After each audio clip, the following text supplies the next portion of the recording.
세계적으로 그 IQ가 150 이상이 되면 가입하는 클럽이 있어요. 저기 호박나이트 그런 클럽 말고 네, 클럽이 있는데 그게 멘사 회원 그런 거거든요. 이 멘사 회원은 150 이상이 된 아주 두뇌가 특출한 사람들이 모여가지고 뭐 내기도 하고 문제도 맞추고 그런 데입니다. 근데 그분들이 풀지도 못하는 문제를 제가 5개를 가지고 왔어요. 놀라지 않으시는군요. 담대한 분들입니다. 근데요, 이 5가지의 문제는 초등학생들이 맞추는 문제거든요. 근데 그 아이들처럼 순수한 마음을 가지는 분은 맞힐 수가 있습니다. 자꾸 이렇게 어려울 이렇게 하시는데 그러지 마시고. 네. 그래서 초등학생이 그 마음을 가지시고 이 문제를 대하시면 답을 알 수가 있을 거예요. 자, 문제 주세요.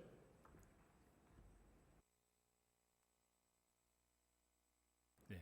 어떠한 일을 마음먹고 3일을 넘기지 못하는 것을 뜻하는 사자성어 뭐죠? 틀렸습니다. 틀렸어요. 네, 정답 보여주세요. 작은 삼촌. 작은 삼촌 이런 모습을 보였던 거예요. 3일 넘기지 못했다 이거죠. 그 다음 문제 보여주세요. 불행한 일이 거듭 겹침이란 뜻의 사자성어. 틀렸습니다. 초등학교 진정한 어린아이의 마음을 갖고 있는 분이 계시네요. 다 보여주세요. 설사가 또라는 입에 담기 좀 그렇긴 하지만 설사가 또라는 게 있고요. 자, 그 다음 문제 보여주세요. 자, 가위를 이렇게 넣어야 되는데 사슴이 땡땡땡 봅니다 돼 있어요. 이게 뭘까요?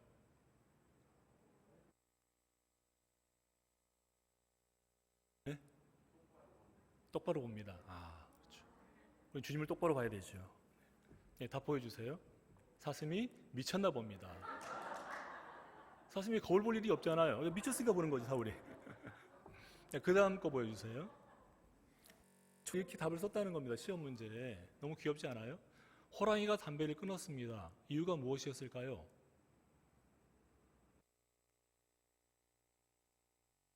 건강해지려고? 네, 다 보여주세요. 담배값 올라서 호랑이가 참 부담이 됐던 거죠. 예, 담배값이 올라서. 마지막 문제, 이거 정말 어려운 문제입니다.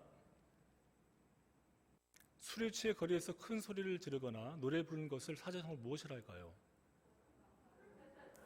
그럼 틀린다니까요. 답이 뭡니까? 아빠인가? 아빠인가? 저 소리 아빠 같은데? 그런 거죠. 네, 제가 준비한 문제는 여기까지입니다. 다 맞추셨어요? 네. 아이들은 어른들의 거울이지요. 네, 그래서 보는 대로 얘기하고 듣는 대로 얘기합니다. 우리가 말씀을 대할 때도 그랬으면 좋겠습니다. 주신 말씀 그대로 가슴에 간직하고 삶에 적용하면서 하나님께서 원하시는 살아가시기를 부탁을 드리겠습니다. 오늘 히브리서 4장인데요. 전에도 말씀드렸지만 이 히브리서는 수천 년이 있습니다. 히브리 사람들인데 이제 예수님의 그 재림이 점점점 연기되고 늦어지니까 이들 가운데 외부에서의 압박이 들어옵니다. 박해와 위협에 이제 노출이 된 것이죠. 그러다 보니까 이 사람들이 유대교로 회귀하는 현상이 일어나게 됩니다. 그래서 그런 사람들에게 이 편지를 쓰는 사람이 뭐라 얘기하냐면 질책과 경고 또 권면을 다루면서 쓴 편지가 바로 이 히브리서의 말씀이에요. 내용을 간단히 본다면 우리가 4장을 볼 것이니까 1장 같은 경우는 천사보다 우월하신 예수님에 대해서 말씀하고 있고 2장 같은 경우는 이제 피 흘려 베푸신 큰 구원을 경히 여기지 말아라. 가슴에 잘 간직해야 된다. 지켜야 된다고 말씀하고 있고 그 다음 3장에서는 모세보다 더 높으신 분이 바로 그리스도시다라고 전하고 있습니다. 오늘 말씀에는 이제 오늘 제목처럼 약속하신 하나님의 안식에 거할 수 있도록 최선을 다해야 된다라는 그 말씀이 들어가 있습니다. 토요일 저녁이었어요. 저 말고 예화입니다. 예화. 토요일 저녁에 예루살렘의 한 호텔에 목사님 일행이 식사를 하러 갔습니다. 먼저 가자마자 수프를 시켰어요. 수프를 하면 좀 촌스럽죠. 숲. 숲을 시켰는데 그 웨이트리스가 적지 않고 가물가물 막 되새기면서 얘기를 하고 있는 거예요. 가만히 보니까 외우고 있는 겁니다. 왜 외울까? 궁금해도 했지만 그냥 또 시켰어요. 샐러드 드레싱을 각각 시켰단 말이죠. 근데 그것도 또 이 웨이트리스가 외우고 있어요. 그래서 목사님 한 분 얘기했습니다. 아니 도대체 적으면 될 것을 왜 외우고 있느냐. 네. 왜 외우고 있느냐 물어봤더니 오늘은 안식일이어서 적을 수가 없다라는 거예요. 그래서 목사님 한 분 얘기했습니다. 그러면 우리가 적어 드릴까요? 그랬더니 그건 좋다는 거예요. 그래서 이제 고기를 어떻게 익힐 것이며 후식은 커피 몇 잔, 또 홍차 몇 잔 이렇게 주소 적어 주니까는 이 웨이트리스가 정말 기뻐했다는 겁니다. 여러분 찾으셨습니까? 모순점이 뭐죠? 이렇게 안식을 잘 지킬 거면 애초에 출근을 하지 말았어야죠. 출근 다 해놓고서 일을 하면서 그 몇 자 적는 게 안식일에 위배된다면서 안 적는다는 게 말이 안 되지 않습니까? 우리가 흔히 얘기할 때 또 안식일 지킨다, 주일 지킨다 얘기할 때 앞뒤가 안 맞는 경우가 참 많습니다. 뒤죽박죽일 때가 있거든요. 근데 안식일의 주인은 분명한 것은 예수님이십니다. 그 예수님과 함께 이 안식일을 어떻게 지켜야 될까요? 무조건 쉰다고 안식은 아니잖아요. 그렇죠? 원래 안식은 거룩하게 하셨다는 의미가 내포되어 있는데 그럼 거룩은 무엇입니까? 거룩은 구별하신다는 거거든요. 이를 종합해 볼 때 우리는 세상과 구별되어서 하나님의 거룩한 복을 누리는 것이 바로 안식을 할 수 있습니다. 안식. 1절 같이 읽겠습니다. 1절. 그러므로 우리는 두려워할지니 그의 안식에 들어갈 약속이 남아있을지라도 너희 중에는 혹 이르지 못할 자가 있을까 함이라. 여기서 안식은 창세기 2장 2절에서 하나님께서 천지를 창조하신 이후에 안식한 것에 비롯되어서 기원이 되었습니다. 하나님은 이 안식을 통해서 일의 완성을 그리고 피조물에 대한 만족을 드러내셨거든요. 그리고 인간이 안식을 누리는 길은 하나님과의 바른 관계만이 그 길을 통하여서만이 안식을 얻을 수가 있습니다. 안식은 인간에게 구원이라는 큰 기쁨으로 큰 은혜로 임할 수가 있습니다. 구약에서는 하나님 백성들이 하나님의 언약을 지킴으로 안식에 들어가고 또 구원받았다면 신약 이후에 우리 모든 현재 있는 모든 백성들, 성도들은 피값으로 사신 예수님의 그 구원, 우리에게 베푸신 그 구원을 믿음으로 우리가 그 안식에 들어갈 수가 있습니다. 물론 구원받은 성도들은 모범 대신 예수님을 쫓아 삶을 살아가기 때문에 주신 그 언약인 규례와 율례와 법도 같은 것을 지키는 것이 정말 중요합니다. 근데 이 지키는 것은 우리에게 특권이고 의무인 것이지 이 율법 때문에 구원받는다는 건 절대 아니에요. 그러면 이 귀한 안식에 들어갈 때에 또 약속되어진 이 안식에 들어갈 때 우리 모두가 들어가도록 말씀하셨는데 들어갈 수 없는 물이 속하지 않도록 너희가 서로 염려하며 조심하고 그 약속을 붙들라고 말씀하고 있습니다. 이 약속은요 손바닥을 뒤집듯이 변하는 그런 약속이 아닙니다. 원래 히브리어로 약속은 베리트입니다. 베리트 많이 들어보셨을 거예요. 베리트. 베리트는 브리트와 카르트가 있는데요. 브리트 카르트의 합성어가 베리트가 됩니다.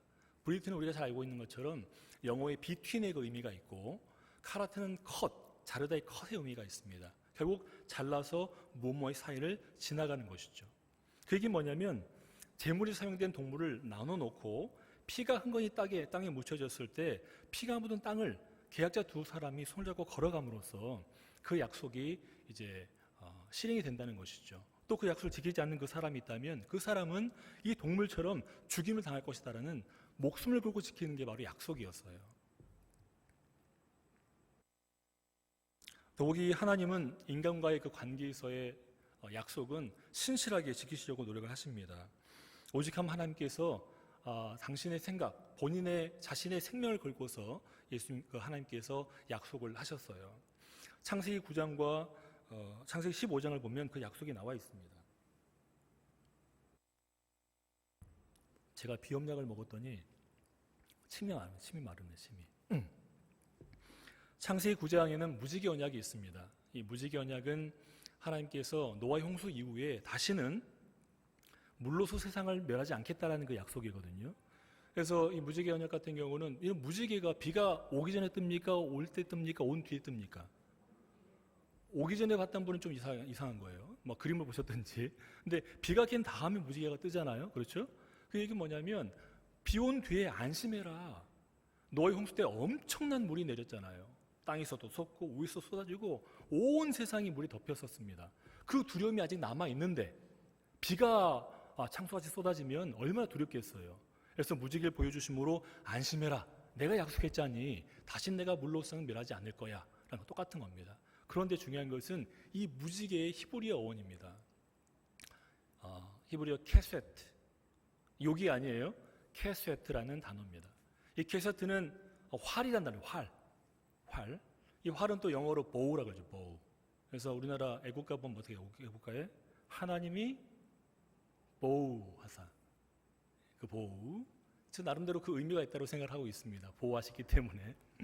근데 활이라는 것이 땅을 향한 게 아니라 하늘로 향하고 있죠. 그렇다면 화살 쏘게 되면 어떻게 되겠습니까? 화살이 하늘로 올라가게 되지요. 화살은 하나님께 꽂힐 것입니다.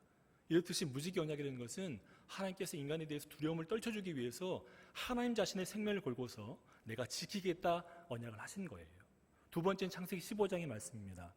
아브라함을 믿음의 조상 삼겠다 말씀하시면서 횃불 언약을 지키시거든요. 여기를 보면은 아브라함에게 얘기합니다. 내가 너를 믿음의 조상을 삼고 네가 낳은 자식들을 저 하늘의 별들을 봐라. 뭇별처럼 많이 장성케 할 것이다. 그리고 내가 너와 영원히 함께 할 것이다 라고 말씀하셨습니다. 이 말씀하시면서 언약을 또 체결하시거든요. 이때 준비한 제물이 뭐냐면 3년 된 암소, 또 3년 된 암염소, 또 3년 된 숫양, 그리고 산비둘기, 집비둘기 새끼를 통해서 이렇게 언약을 맺게 되죠. 근데 이 쪼개놓고서 시간이 좀 지나니까 피가 흥건하게 흐를 거 아니에요, 그렇죠? 그 땅을 이제 아브라함이 때가 되었기 때문에 첫발 내딛어서 이게 언약을 하려고 했었습니다. 그런데 하나님께서 가혹한 불, 여호와의 불이 먼저 아브라함에 앞서서 먼저 지나가게 되는 겁니다. 이게 뭐냐면 아브라함이 지키기 이전부터 하나님께서 먼저 나의 생명을 걸고서 이 약속을 지키겠다라고 하시는 겁니다. 이 모든 게 보증하시는 것이죠. 하나님의 목숨을 통해서 말입니다. 결국 하나님의 그 언약이 폐기되는 상태가 되거나 혹은 어긋나는 것은 타락한 인간의 실수, 인간의 불성실 때문에 이 모든 게 일어난다는 것입니다. 여러분, 이스라엘 백성들이요, 기사와 표적을 시험을 많이 했어요. 굉장히 이거는 유리한 조건 아니겠습니까? 그럼에도 불구하고 이들이 안식에 들어가지 못했습니다. 이 얘기는 곧 오늘날 그리스도인들 모두가 끼어 있어서 경주함으로 그 안식에 들어갈 수 있도록 너희가 책임을 다하고 열심을 다하라는 그 엄한 경고인 것입니다. 느슨한 신앙을 버려버리고 또 그런 상태에 있지 아니하고 온전히 주를 쫓아서 바르고 온전한 삶을 살아가고 그 가운데서 안식을 취할 수 있는 여러분 되시길 부탁드리겠습니다. 빌립보서 2장 13절을 보면요, 이런 말씀이 나옵니다. 너희 안에 행하신 이는 하나님이시니 자기 기쁘신 뜻을 위하여서 너희 가운데 소원을 심겨주었다 말씀합니다. 이게 무엇입니까? 우리가 이 소원하는 것들, 소망하는 오늘 천국에 가는 건 소망도 될 수 있을 것이고 이 모든 소원하는 것들이 결국 누구에게 기쁨이 된다는 거예요? 하나님께 큰 기쁨이 된다는 것입니다. 결단코 신앙의 방심, 이런 위험 속에 계속 머무르지 말고 표대를 정해놓고 두렵고 떨리는 마음으로 완전한 구원을 이루라는 하나님의 명령인 것입니다. 우리 성도님들도 이러한 긴장감을 가지고서 진정 하나님과의 바른 관계를 만들어 가시기를 부탁을 드립니다. 2절 말씀 보시겠습니다. 그들과 같이 우리도 복음 전함을 받은 자이나 들은 바 그 말씀이 그들에게 유익하지 못한 것은 듣는 자가 믿음과 결부시키지 아니함이라 라고 되어 있어요.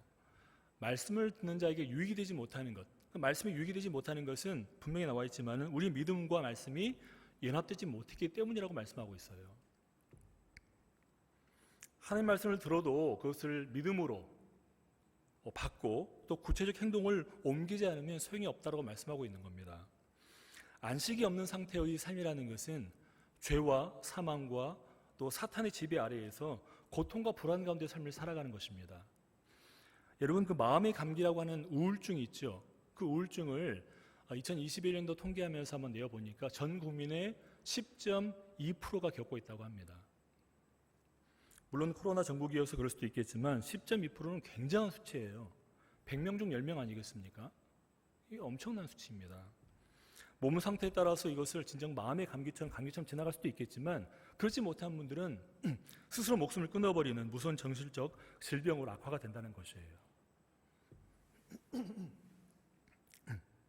그래서 성도님들은 경각심을 가지고서 혹 이 안식에 이르지 못한 자가 있는지 서로 살피면서 도와야 된다는 것입니다.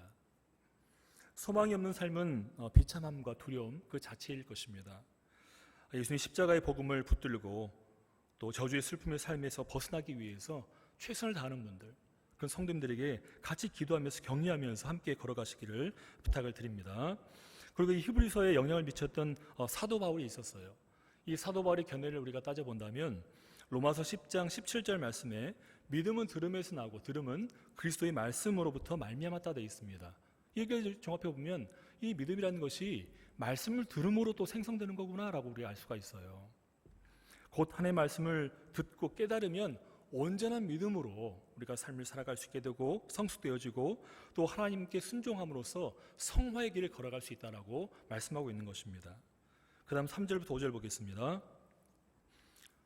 심심하니까 같이 읽을게요. 3절부터 5절까지. 이미 믿는 우리들은 저 안식에 들어가는도다. 그가 말씀하신 바와 같으니 내가 노하여 맹세한 바와 같이 그들이 내 안식에 들어오지 못하리라 하셨다 하였으나 세상을 창조할 때부터 그 일이 이루어졌느니라. 제7일에 관하여는 어디가 이렇게 읽었을 때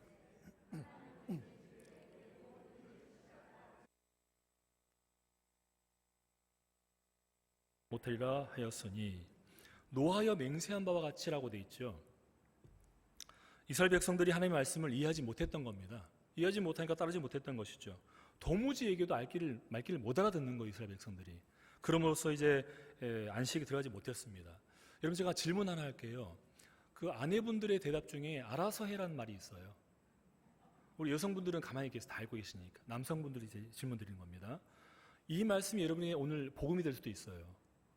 여러분의 생명과 직결된 거기 때문에 잘 들으시기 바랍니다. 아내에게 물어봤어요. 여보 혹은 자기야, 내가 여차여차해서 이걸 해야 되는데 할까? 좀 해도 되지? 그때 아내가 대답합니다. 알아서 해. 인자한 미소를 품으면서 알아서 해 그랬어요. 이 얘기는 하란 얘기입니까? 하지 말란 얘기입니까? 이럴 줄 알았어요. 남성분들은 몰라요.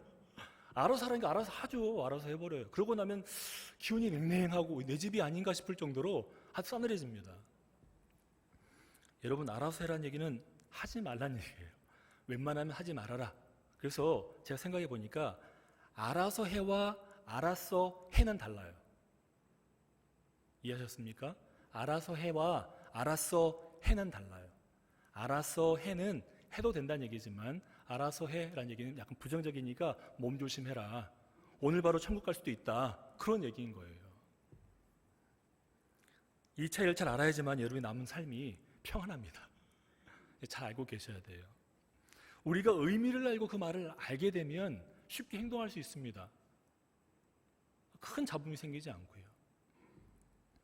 여기서는 시편 95편 11절 말씀에 이렇게 말씀합니다. 내 안식에 들어오지 못할 것이다.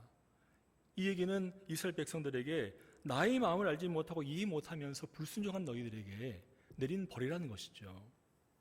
믿지 아니하라는 이 단어 속에는 아주 노골적인 불신함과 불순종을 이야기하고 있습니다. 그래서 광야 세대 이스라엘 백성들이 그 하나님의 안식에서 배제가 되었다는 것을 경고하는 것이죠. 6절부터 9절까지 보겠습니다. 6절부터 9절까지. 그러면 거기에 들어갈 자들이 남아있거니와 복음 전함을 먼저 받은 자들은 순종하지 아니함으로 말미암아 들어가지 못하였으므로 오랜 후에 다윗의 글에 다시 어느 날을 정하여 오늘이라고 미리 이같이 일렀을 때 오늘 너희가 그의 음성을 듣거든 너희 마음을 완고하게 하지 말라 하였나니 만일 여호수아가 그들에게 안식을 주었다면 그 후에 다른 날을 말씀하지 아니하였으리라. 그런즉 안식할 때가 하나님의 백성에게 남아있도다. 복음을 들었지만 순종하지 않았던 광야 1세대들은 그 광야에서 죽음을 맞았습니다. 이 교훈을 삼아서 우리가 삶을 살아갈 때에는 반드시 하나님의 음성을 듣거나 초청을 듣게 되면 순종함으로 완고한 마음을 갖지 말고 뜻에 순종하라는 얘기입니다. 왜냐하면 아직 안식할 때가 우리 백성들에게 남아있다라는 것이에요. 또한 모세 후계자인 여호수아가 60만 대군을 이끌고서 요단강을 건너서 길가를 통해 가지고 가나안 땅에 들어갔잖아요. 이 가나안 땅에 들어가는 것은 육신의 어찌보면 안식을 취한 것일 수 있습니다. 하지만 진정한 안식은 아니라는 것이죠. 단지 예표적이면서도 그림자일 뿐이라는 것입니다. 그러면 실제가 무엇일까요? 그것은 바로 장래에 우리가 소망 가운데 인내한 우리가 들어갈 새하늘과 새 땅이라고 얘기할 수 있습니다. 그건 그렇고 그럼 지금 우리가 살고 있는데요, 영혼의 안식 말고 오늘을 사는 우리 성도들이 안식을 누릴 수 있는 방법이 무엇이 있을까요? 자, 10절과 11절 보겠습니다. 이미 그의 안식에 들어간 자는 하나님이 자기의 일을 쉬심과 같이 그도 자기의 일을 쉬시느니라. 그러므로 우리가 저 안식에 들어가기를 힘쓸지니 이는 누구든지 저 순종하지 아니한 본에 빠지지 않게 하려 함이라. 하나님께서 제7일에 안식하셨어요. 우리도 일을 하고 나면 노동 후의 안식, 그러니까 쉼을 좀 누립니다. 이건 1차원적인 쉼인데요, 안타깝게도 이 믿음으로 누릴 수 있는 참된 안식에 들어가는 그 유익을 얻지 못하는 경우가 있어요. 왜냐하면 세상에서의 어떤 고난과 유혹 때문에 우리가 그 실제를 완전히 누리지 못하고 있다라고 우리가 알 수가 있습니다. 여러분, 오늘 그 본문의 수신자인 히브리인들을 보면 배교했습니다. 그 유대교로 회개해 버렸어요. 이를 통해서 우리가 알 수 있는 게 무엇이겠습니까? 신앙에서의 일탈이라는 것, 이것을 통해서 일시적인 육신의 어떤 안일함을 취할 수가 있습니다. 하지만 이러한 벗어나는 행위, 배교하는 행위는 고통과 형벌의 원인이 될 수 있다는 것을 우리가 분명히 알 수 있어야 됩니다. 본문에 순종하지 아니하는 이 본이라는 것은 육신의 그 안위를 위해서 미련하게 세상과 타협해가지고 그리스도의 구원의 은혜를 버려버리고 다시 죄악의 길로 되돌아가는 그런 미련한 일들을 이야기하고 있는 것입니다. 우리는 믿음으로 안식을 보장받은 사람들이긴 합니다. 하지만 날마다 그 안식에 들어갈 수 있도록 힘쓰며 애를 써야 되는 것입니다. 하나님이 주신 은혜와 평강, 이것을 누리면서 사는 것은 믿음 외엔 다른 행위가 필요가 없습니다. 그래서 질문이 생기는 거예요. 그러면 안식에 들어가기 위해서 우리가 노력해야 될 것이 무엇인가? 그것은 바로 믿기 위해 힘쓰는 것이죠. 믿기 위해 힘쓰는 건 무엇일까? 믿는 건 무엇일까? 믿음의 대상인 예수님을 바라보는 것입니다. 또 질문해서 예수님 바라보는 건 무엇인가? 성경을 보는 것이죠. 성경 속에 계시신 하나님을 바라보고 그 예수님을 바라보며 쫓아가는 것입니다. 그래서 우리는 성경을 보고 읽고 연구해야 됩니다. 그러면 거기서 우리가 예수님을 바라볼 수 있다는 것이죠. 그리고 그분을 더 믿고 의지함으로써 영과 또 육의 쉼을 얻게 된다는 것입니다. 여러분, 진시 황제 알고 있죠? 뭘 찾으려고 그랬죠? 불로초, 불로 장생할 수 있는. 근데 그 황제의 결말 알고 계십니까? 뭐 고대 무덤도 있고 얘기하지만 정말 비참한 결말을 맞습니다. 행군 중에 죽게 돼요, 진시황이.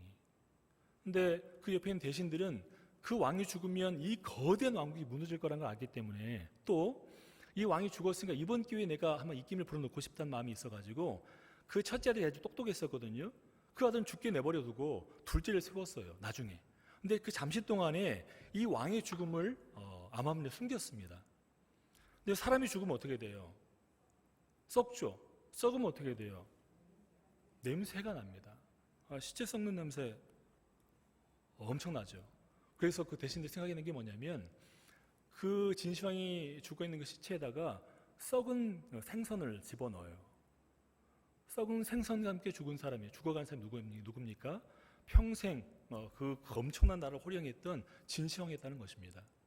여러분, 제가 오늘 불로초, 그것 불로초보다 더 귀한 걸 제가 말씀드리겠습니다.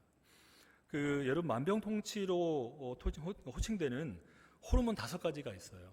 첫째는 엔돌핀, 두 번째가 세로토닌, 세 번째가 멜라토닌, 네 번째가 도파민. 이 도파민이 문제긴 하거든요. 도파민. 마지막 5번째가 이제 다이. 다이 뭐라고 하죠? 다이돌핀.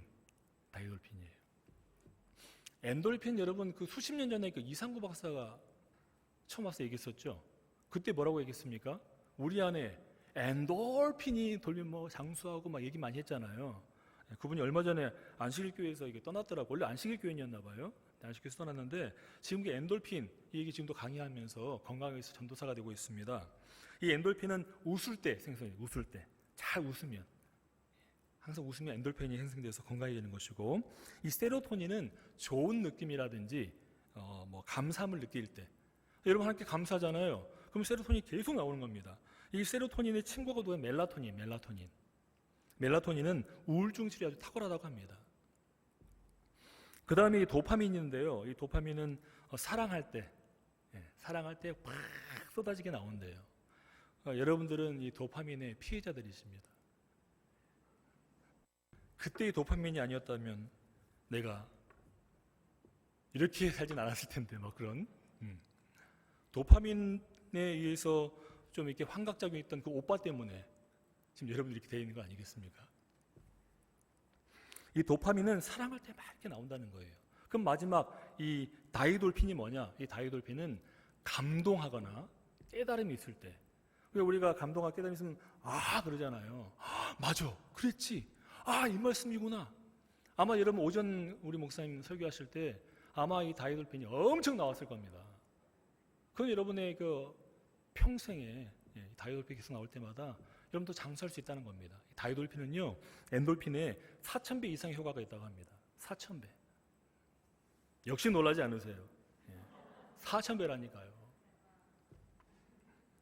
다이돌핀은 깊은 감동과 깨달음이 있을 때 나온다고 말씀드렸습니다. 아까 제가 믿기 위해 힘쓸 때, 믿음 무엇이냐, 예수님 바라보는 거죠. 예수님 바라보기 위해서는 성경을 봐야 된다 얘기했죠. 성경을 보면 깊은 깨달음이 있고 감동이 있습니다. 오늘 찬양대의 이 찬양 너무 감동이 있었잖아요. 이미 여러분들은 다이돌핀을 얻은 거예요. 또 오전에도 목사님 말씀 가운데 큰 깨달음이 있었죠. 또 얻으신 거예요. 또 지금 제가 또 설교하고 있잖아요. 얻고 계십니까? 네, 얻을 줄 믿습니다. 네, 얻으셔야 돼요. 다이돌핀. 그래서 우리가 성경을 가까이 하고 그 말씀을 믿고 묵상하고 연구할 때마다 깊은 깨달음이 있을 겁니다. 감동이 있을 겁니다. 그러면 이 다이돌핀이 계속 나와서 하나님께는 영광이죠. 왜냐하면 하나님 잘 알 수 있으니까. 또 우리 몸에는 큰 건강의 복이 임한다는 겁니다. 여러분 성경을 읽고 묵상하심으로써 더욱더 건강하게 삶을 살아가시기를 부탁을 드립니다. 12절부터 13절까지 말씀 보시겠습니다. 같이 읽겠습니다.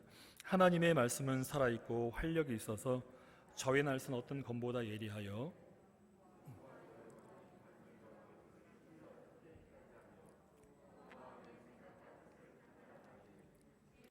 하나도 그 앞에 나타나지 않음이 없고 우리의 결산을 받으실 이의 눈앞에 만물이 벗어난 것이 드러나느니라. 하나님의 말씀은 예리합니다. 그래서 우리의 혼과 영과 및 관절과 골수를 찔러 쪼개기까지 하신다고 말씀하셨어요. 또 우리의 마음의 생각과 의도를 판단하시고 그분 앞에서 우리는 벌거벗은 것이 드러난다고 되어 있습니다. 이 내용은 어떻게 본다면 마음의 할례를 말씀하시는 거라고 우리가 볼 수가 있어요. 우리 속사람을 환히 꿰뚫고 있는 것이죠. 그래서 우리는 하나님께 나아갈 때 이 모든 걸 기억해서 본연의 모습, 있는 들의 모습으로 우리가 하나님께 나아가야 됩니다.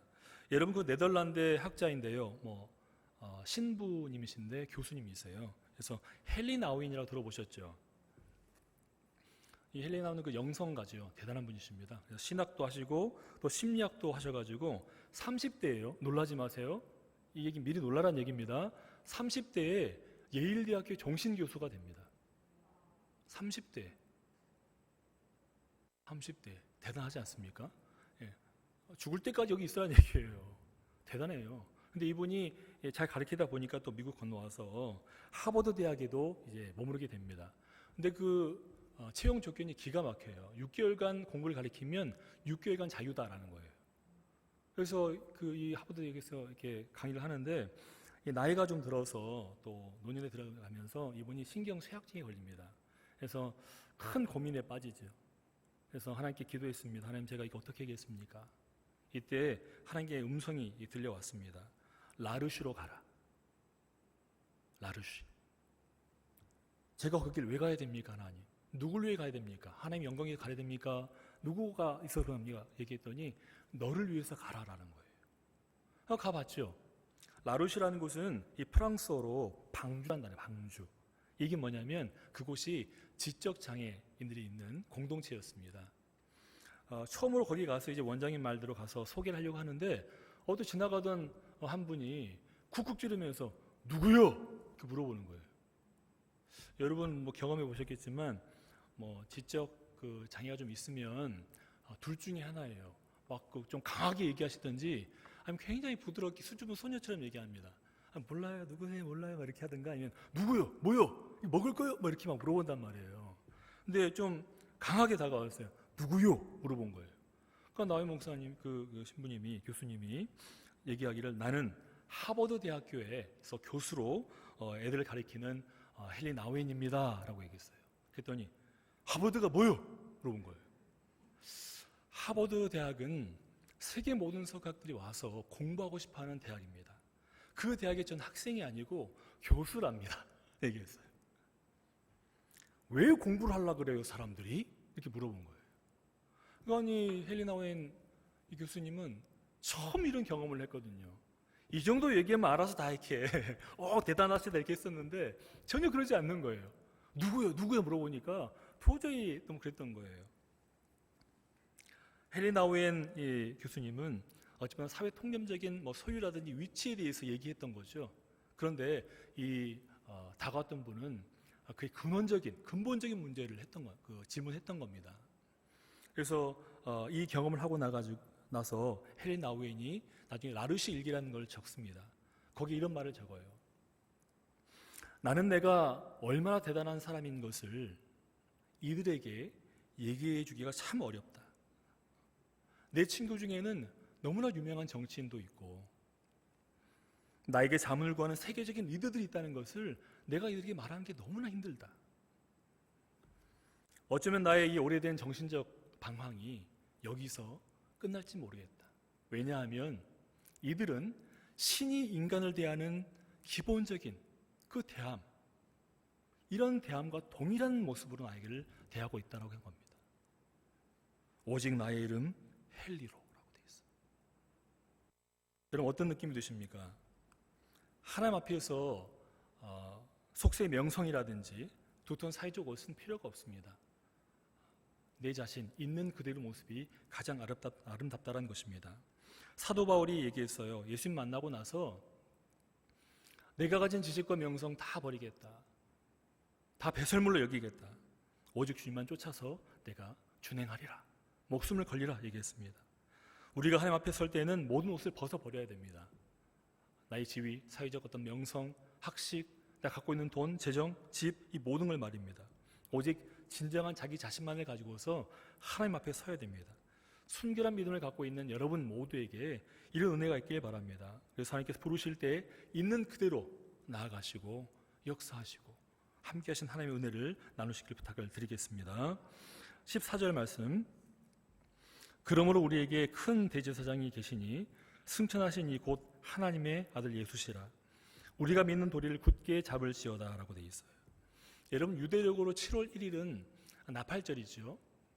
그리고 7월 10일은 대속죄일입니다. 이때 대제사장이 1년에 한 번 지성소의 안에 들어가게 돼요. 그 지성소 안에 뭐가 있습니까? 언약궤가 있죠. 언약궤 그 뚜껑을 보면 두 그룹이 날개를 모아가지고 마주보고 있죠. 그래서 날개가 모인 그 한 가운데 거기를 시온좌 또는 속죄소라고 얘기합니다. 거기에 들어가서 그 위에다가 이제 민족의 죄를 올려드리면서 1년에 한 번 속죄를 하나님께 간구하지요. 여기에서 이제 일반 대제사장들과 하나님의 아들이신 예수님의 대제사장직이 큰 차이가 있음을 알 수가 있습니다. 먼저 일반 대제사장들은 1년에 한 번 그곳을 들어갔다 나와야 돼요. 계속 있을 수가 없습니다. 나와야 되고 한 번 일회적으로 민중의 죄를 위해서 속죄를 받을 수가 있습니다. 또 함부로 들어갈 수가 없어요. 하지만 하나님의 아들이신 예수님은 우리의 영원하고 또 완전한 속죄를 위해서 거룩한 하나님의 좌정에 계시는 하늘로 올라가셨습니다. 그건 영구적인 것이고요. 거기서 대제사장의 직분을 계속 발휘하신다는 것입니다. 누굴 위해서요? 우리 죄를 위해서, 우리의 모든 인생을 위해서 그렇게 하신다는 것입니다. 그렇기 때문에 우리는 신앙의 고백, 그러니까 예수님에 대한 우리가 고백을 했지 않습니까? 그 신앙 고백을 붙들고 있어야 돼요. 또 노력해야 됩니다. 왜냐하면 우리가 예수님을 공적으로 고백하지 않으면 그 은혜 가운데 들어갈 수 없기 때문입니다. 우리를 위한 예수님의 대제사장적인 사역의 유익에 동참할 수가 없고 또 우리가 주어질 수가 없다는 거예요. 성도 여러분, 진정한 고백을 통해서 또 예수님의 대제사장적인 어떤 사역의 유익을 같이 경험할 수 있는 그건 여러분 되시기를 부탁을 드립니다. 자, 15절부터 16절까지 말씀 같이 보시겠습니다. 우리에게 있는 대제사장은 우리의 연약함을 동정하지 못하실 리가 아니요 모든 일에 우리와 똑같이 시험을 받으신 이로되 죄는 없으시니라. 그러므로 우리는 긍휼하심을 받고 때를 따라 돕는 은혜를 얻기 위하여 은혜의 보좌 앞에 담대히 나아갈지니라. 예수님이 그러니까 자신을 우리와 동일시하실 수 있었던 그 까닭이 있습니다. 그건 뭐냐면 예수님 그 생 내내 우리와 동일시하셔서 사람으로 오셔가지고 모든 유혹을 경험하시고 이기셨어요. 그래서 우리 연약함을 다 아시고 또 우리를 동정하실 수 있는 것입니다. 여러분, 긍휼이란 단어가 헤세드란 단어와 그리고 라힘이란 단어로 대표될 수 있습니다. 헤세드라는 것은 인자함, 자비의 개념이 강하다면 이 라힘임은 불쌍히 여기는, 가련히 여기는 그런 뜻이 들어가 있어요. 그도 그럴 것이 이 라함이라는 이 긍휼이라는 단어는 원래 그 의미가 자궁이란 단어예요. 자궁에 아이가 자라죠. 자궁에서 어머니 무한한 사랑과 보호를 받으면서 자라게 됩니다. 근데 그 아이가 나오려면 이 자궁을 찢고 나오잖아요. 그때 엄청난 고통과 더불어서 그와 동시에 그 아이를 보면 너무나 큰, 세상이 감당할 수 없는 모성애로 그 아이를 부둥켜 안게 됩니다. 그래서 하나님께서 우리가 죄를 지었을 때라든지 하나님께 자복하고 회개하면서 나아갈 때 하나님께서 이 긍휼하심, 자궁을 찢고 나온 그 아이를 사랑하는 어미의 그 마음을 가지고서 우리를 용서하시고 사랑하시고 품는다는 얘기입니다. 이게 바로 긍휼이라는 거예요. 죄가 없으시다는 것은 다른 것이 아니라 무죄성을 의미하는데, 예수님은 하나님의 아들로서도 무죄하시지만 인간으로서도, 완전한 인간으로서도 죄가 없으시다는 것입니다. 예수님은 하나님의 아들로서 이 지상에 계시는 동안 우리의 참 인간성, 우리가 갖고 있는 모든 것이죠. 인간성이라든지 연약함, 이 모든 걸 가지시면서도 죄를 범하지 않으셨어요. 또한 죄를 짓지 않았기 때문에 우리 예수님께서 우리를 위하여서 고난과 시험 가운데 있는 우리를 위해서 완전한 제사장으로서 도움을 주실 수 있다는 것입니다. 진정 순결한 어린 양 같은 그 예수님이 친히 대속제물이 되어주셔서 우리 가운데 큰 구원을 베푸시고 그 피값으로 주신 그 구원을 우리가 감격하면서 감사하면서 그 은혜로 인하여서 진짜 은혜의 보좌로 우리가 출입할 수 있다는 것을 알 수가 있습니다. 로마서 5장 2절 말씀, 이런 말씀이 나옵니다. 또한 그로 말미암아 우리가 믿음으로 서 있는 그 은혜에 나아감을 얻었고 하나님의 영광을 바라보며 즐거워한다라고 되어 있어요. 우린 믿음을 갖고 있습니다. 먼저 믿는 그 믿음을 가지고 나아가면 그 은혜에 들어가면 물론이고 거룩한 하나님의 그 영광에 동참할 수 있다는 엄청난 말씀을 하고 있는 거예요. 또한 히브리서 10장 19절부터 20절의 말씀을 보면 그러므로 형제들아 예수의 피를 힘입어 성소에 들어갈 담력을 얻었나니 그 길은 우리를 위하여 휘장 가운데 열어두어서 새로운 길을 마련하셨고 휘장은 곧 그의 육체라고 말씀하셨습니다. 여러분, 예수님 돌아가실 때 휘장이 갈라졌죠. 그 길은 뭐냐면 새로운 길을 우리에게 보여주신 것입니다. 지성소에 들어갈 수 있는, 하나님께 나아갈 수 있는 그 길을 만들어주신 거예요. 그게 바로 우리 살 길이라고 말씀하고 있는 것입니다. 여러분, 구약이나 광야의 역사를 다듬어 보면 이 성소 출입하는 것은 굉장히 어려운 일입니다. 제사장이나 대제사장 같은 경우도 성소 출입할 때는 늘 경건한 그 모습들, 정결한 제물들, 거룩한 의복, 또 들고 떨리는 그 마음, 그런 마음을 가지고 들어갔습니다.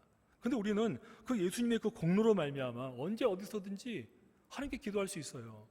은혜 보자 나갈 수 있다는 것입니다. 만약 구약 사람들이 지금의 우리 상태를 본다면 너무너무 큰 은혜를 받았다라면서 무릎을 칠 것입니다. 엄청난 은혜군요. 어떻게 이 은혜를 받으셨습니까 하면서 되물었을 것입니다. 또한 이 은혜의 보좌에 나아가면요, 성도들에게 하나님께서 그냥 보내시는 게 아니라 때를 따라 돕는 그 은혜를 주시고 또 긍휼하심을 허락하신다고 되어 있어요. 여러분, 요한복음 16장 26절에 보면 지금까지는 너희가 내 이름으로 아무도 구하지 아니하지만 내 이름으로 구해라. 그리야만 얻을 것이다. 너희 기쁨이 충만할 것이다 라고 말씀하셨어요.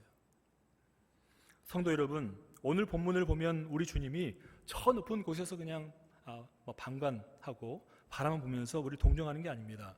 이미 겪으신 모든 시험을 기억하시면서 되새기면서 우리의 친히 도움을 간구하시고 우리 가운데 실제적인 도움을 허락하신다는 것입니다. 우리의 연약함을 아시기 때문에 우리를 도우시기 위해서 우리를 끊임없이 은혜의 보좌로 초청하신다는 것입니다. 그럼 우리는 그 은혜의 보좌로 자유롭게 나아가면서 새로운 길을 열어주신 주님께 감사하며 삶을 살아가야 될 줄로 믿습니다. 그럼 우리는 기도하기를 쉬는 죄를 범치 않겠다는 사무엘의 기도처럼 기도를 해야 됩니다. 쉬지 말아야 됩니다.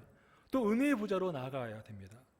또 때를 따라 돕는 그 은혜를 받아야 될 것이고 또 긍휼하심으로 인침을 받아야 됩니다. 그래야지만이 오늘 본문의 말씀처럼 약속하신 하나님의 안식에 거할 수 있고 들어갈 수 있다는 것입니다. 뿐만 아니라 이 복된 소식을 죄와 삶의 무게에 허덕이면서 괴로워하는 이웃들에게 전해야 될 줄로 믿습니다. 그래야 해서 모든 이웃들과 함께 진정 하나님을 경외하고 거룩한 안식에 들어가서 하나님을 찬양할 수 있는 그런 거룩한 백성 되시기를 주님의 이름으로 축복합니다. 네, 기도하시겠습니다.